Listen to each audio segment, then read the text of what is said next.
I ghosted my family and fiancé after what my sister did.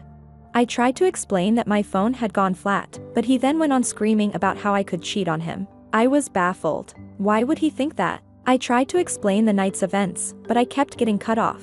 Nikki then chimed in and said I was a lying bitch, and how could I be so heartless to a man who has been there for me through thick and thin? She went on to say I kept flirting with random guys all night, and then when she went to the bathroom, she saw me leave with her friend. I told her what had happened, and she showed me photos on her phone while we were leaving. His hand was on my back, ushering me outside. Yes, the photo did look horrible, and I was so drunk I didn't even realize his hand was on my back at all. My fiancé was so angry that he kept shouting, and his mom and I both cried. I then asked Nikki to call her friend, and he would confirm. Nothing happened, but he told a different story when she called him. He said I begged him to take me back to his house, and when he did, we slept together multiple times. I was red and started crying and yelling at Nikki because I knew she had organized this whole thing to make me look bad. I begged my fiancé to believe me, but he just shook his head and left. When everyone had cleared out, my mother slapped me across the face and told me to get out. I left and went to a friend's house, where I stayed for a few nights.